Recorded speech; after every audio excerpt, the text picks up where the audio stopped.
I'm gonna cry just thinking about this because this is actually really emotional for me. But I want to talk about my pursuit of justice.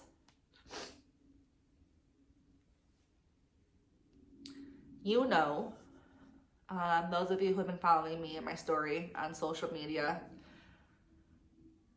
and as I mentioned earlier in this video, they never pressed charges against him for the criminal side of things. And that is something I have fought really hard for. And that is something that has actually caused me a great deal of trauma, is the justice system itself.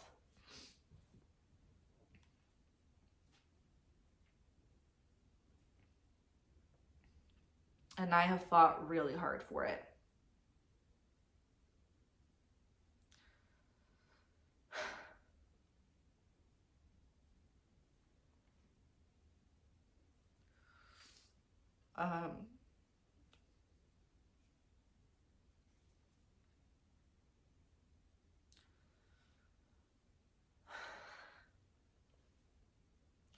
But I'm not going to fight anymore for the criminal side of things. And that is something that is,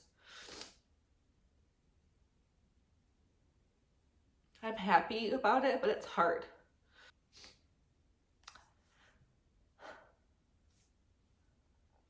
On Christmas Day, I had a woman who also survived Matt and his abuse reach out to me. And I've had several women, like multiple women have reached out to me saying, I knew him, he abused me, he's a creep, monster, all of this stuff. And this one messaged me and she said, oh my God, I dated him right after you escaped him. So she was with him after that. And she told me that she had witnessed him abusing his dog, Zip, on multiple occasions. Other people had witnessed it too. She also told me that he had manipulated her to pay the $1,000 fine for pleading guilty to violating the order of protection I have against him, which is disgusting. But everything she told me, it was like the exact same thing that he had done to me, he did to her. All of the threats about his dad, about connections to the mafia, about his heart disease, about how he was going to die, how he was going to kill himself, all of this stuff. It was like, it's like he has a script of what he does to abuse women, and he does it to every single woman. It's the exact same thing. And so on Christmas, I contacted the Midlothian police chief. I contacted the sergeant I had worked with in Arlington Heights. I contacted my attorney, and I contacted the state's attorney who had denied to press charges against him because she cited me as not a credible witness. And I emailed all of them and I said, you called me not a credible witness. I have another woman who was his victim who witnessed him abusing a dog. He comes when he knows I'm emotional.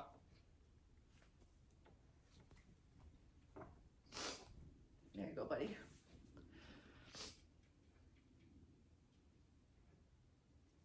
And so I emailed all of them. My attorney obviously was the first to get back to me, and she was like, yes, do something with this. And so she was like, just contact the FBI. She was like, forget Cook County. They're so messed up. They don't press charges for anything, like literally not even for murders.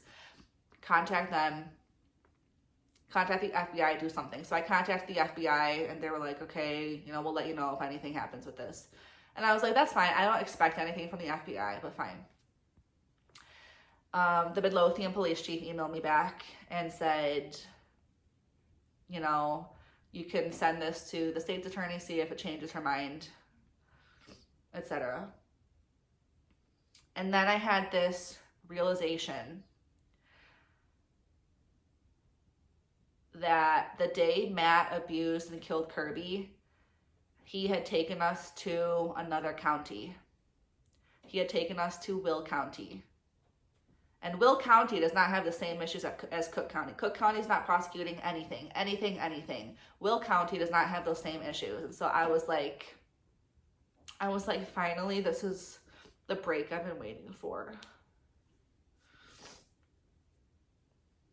And I contacted their state's attorney, who heard me talk about my case and said, okay, you need to file a police report with Mokena, and they'll do the investigation, all of this.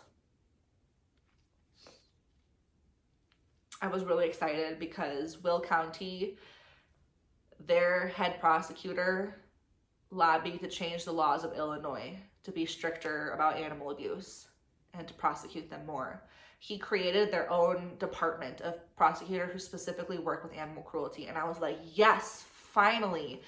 I saw that they had gotten awarded from the ALDF that I mentioned I've worked with because of how well they do prosecuting animal cruelty cases. And I was like, finally, I was like, they wouldn't say no to me. Like, they would take this case.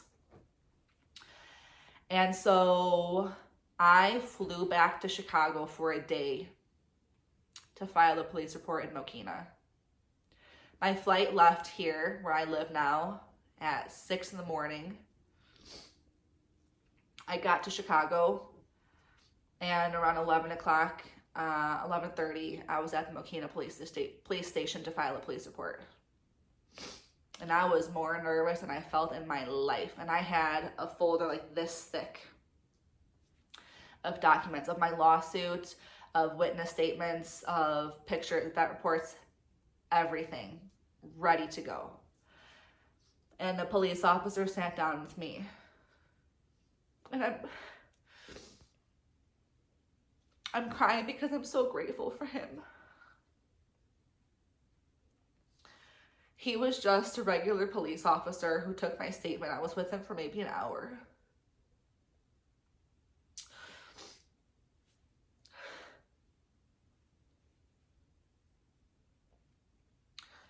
And he was very kind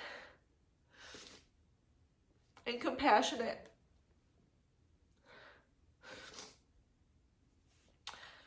And that's something I hadn't experienced before with the police. And I have had so much trauma with the system.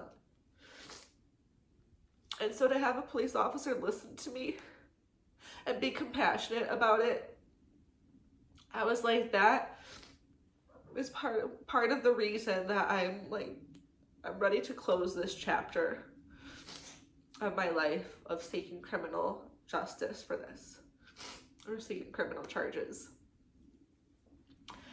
As I was talking to him and explaining everything,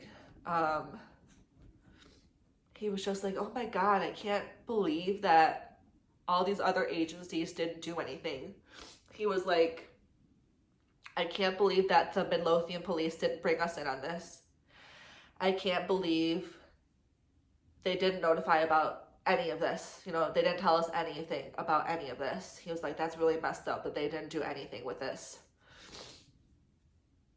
He said, I'm surprised that the vets didn't call the police when they saw Kirby that day, because they were like, he said, vets are trained to notice this stuff. And he said, I'm shocked that the vets didn't call.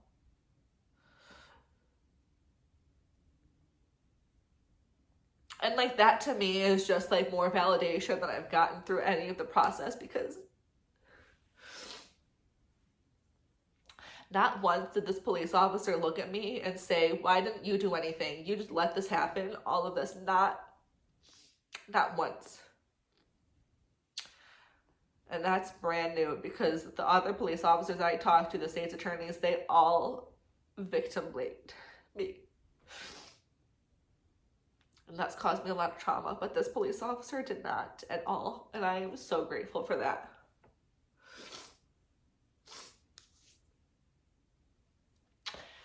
And so he said, okay, I'm going to take this report. I'm going to give it to investigation. They'll go from there. And I said, okay.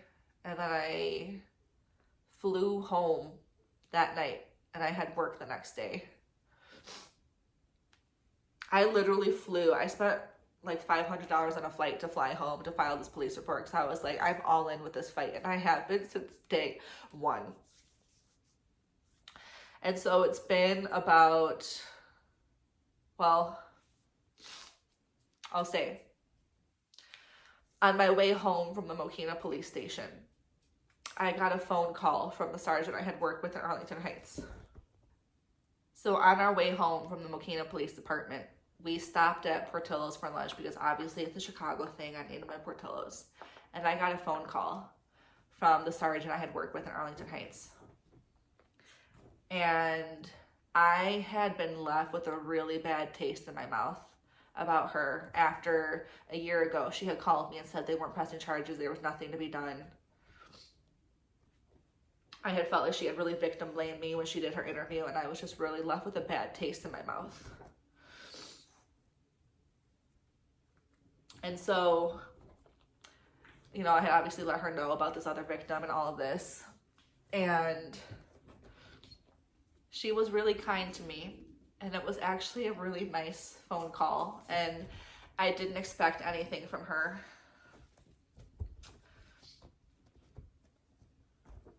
But she was kind. And she was asking, you know, has school started again? And I said, actually, I moved out of state. And so I'm teaching somewhere else. And she was like, oh my God, like, she was like, that's great. She was like, I'm sure that's really great for you because of all the negativity around here. I'm sure it was much needed. And I was like, yeah, like, yeah. So number one reason I moved out of state is because of all the trauma. But just to have her say that, I was like, it was really compassionate of her. And so because of that, I feel like I've gotten closure.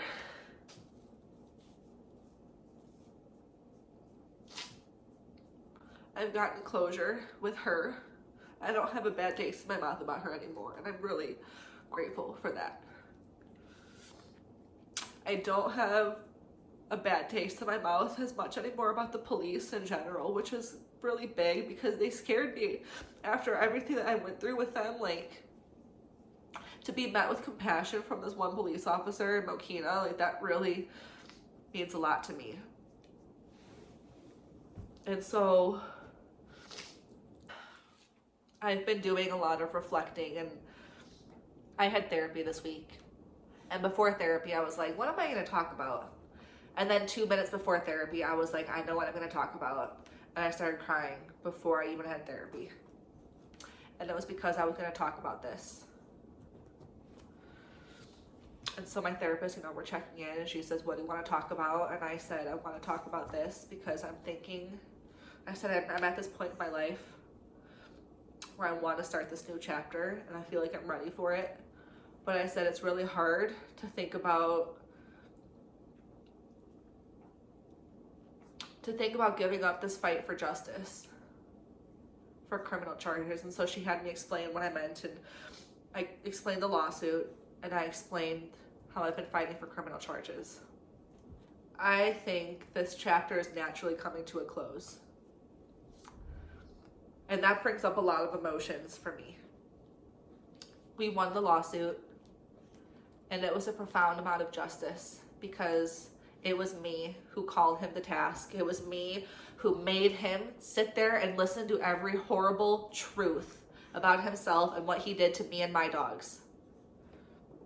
I did that. I called him there. I made him listen to it. And we won. And that is justice. That is the justice that I want. And so it's sad to acknowledge or accept that I'm not going to pursue criminal charges anymore because I don't want to anymore. I don't want to.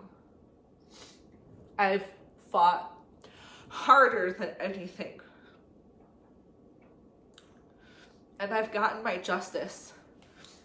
And I was explaining to my therapist that I would prefer to win the lawsuit as opposed to having criminal charges against him.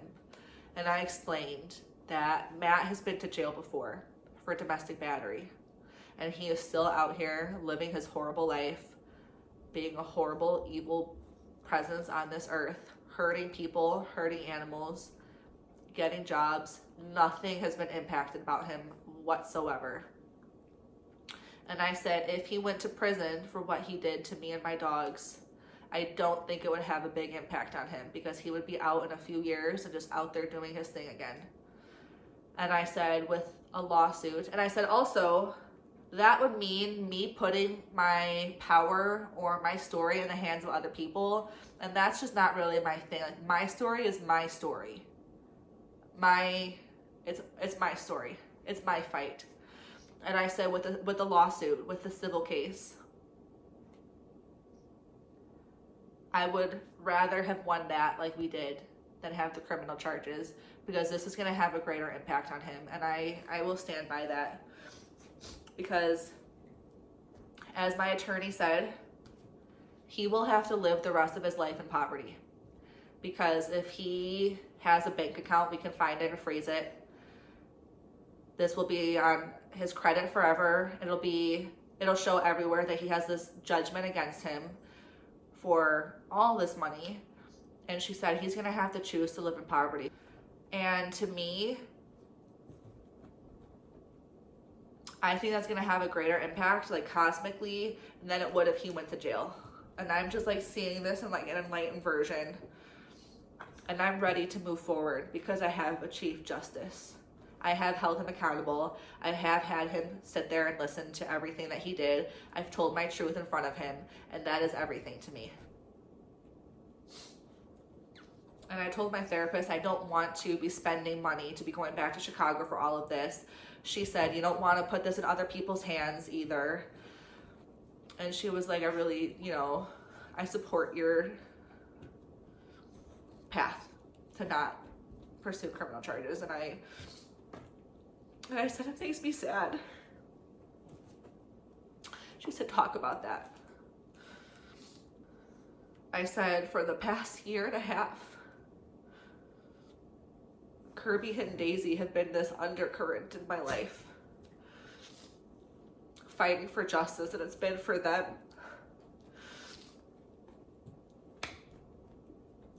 And I said, what does that mean if I'm not fighting for justice for them anymore? And we were talking about it. She said, people get stuck in this if-then mentality. If I stop fighting for justice, then what does that mean about my love for Kirby and Daisy? And what does that mean about them in my life? And she said, it's not an if-then thing.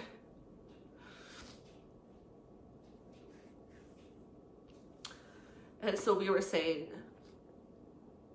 with this new chapter, they are still going to be in my life in different ways. And I said, for example, on my desk at work, I have a picture of Kirby and Daisy.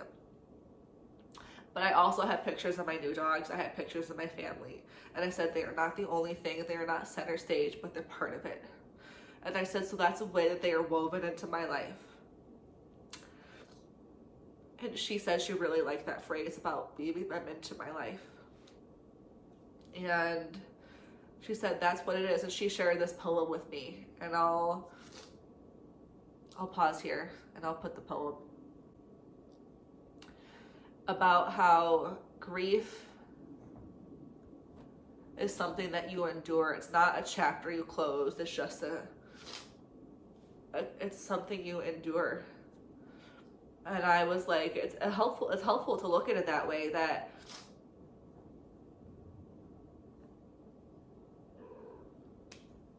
after therapy, as I was going to bed at night, I was laying there and I was crying about Kirby and Daisy, and I spoke to them in the universe, and I said, Kirby and Daisy, I loved you then. I love you now. I'll love you forever. And that's true. It's how it is. As I was talking about not pursuing criminal charges and accepting the justice that I have, my therapist was saying there's a difference between agreeing with something and accepting. She said, you will never agree with what he did to you and your dogs, but you can accept that it happened and go from there. She said, no matter what you do, you will never change what he did to your dogs. She said, you will never change the fact that he took them away from you and that he killed them. She said, you can choose though what you do with this and how you live and how you go forward with this. And that means a lot to me, because it's true. Because I was like, what does this mean? If I'm not fighting for justice for criminal charges, then was all of this for naught? Why did this happen? And I told her, I said, I'm at this point where I want to pursue this new chapter in my life and not have this be the center stage, because it costs a lot of money and it takes an emotional toll. And I want to keep healing myself and be me and have my life. And I said, I'm at the point where I'm ready to part ways with Matthew Berry, where I have fought for justice, and he will always be this low worm, this monster, this evil presence. But I'm ready to part ways with that. And I don't want my life to be all about that anymore. And I said, I want to live my life with justice by working on me and healing me. And I said, that is also a pursuit of justice. I said, there's different ways to pursue justice, and criminal charges aren't the only way. And so to work on me and healing and living my life and loving my dogs that I have now, and just being me and helping others the way I want to and sharing my story, that is justice. I'm ready for this new chapter in my life, and I am so excited for it. I have so many great things to do still in this world, and I deserve to love myself and care for myself and heal myself and commit fully to that. And I'm excited for this new chapter in my life. And so for that, I'm changing my name on my social media platforms. The Justice for KD tag has been my story for the past year and a half, and it will always and forever be my story and be part of it. And it's been this chapter of my life. But I am now changing my social media platform names to Sarah's Story, because that's it. This is my story. This is my life. My entire story is not what happened to me and what happened to my dogs. There is so much more to me than just focusing on that trauma and the hurt. And that is a part of my story, and it will always be part of my story, but it's not my whole story. And I want to share my whole story. And so I hope you stay and join me on this journey of Sarah's story. And I thank you for all your love and support for me and for Kirby and Daisy. And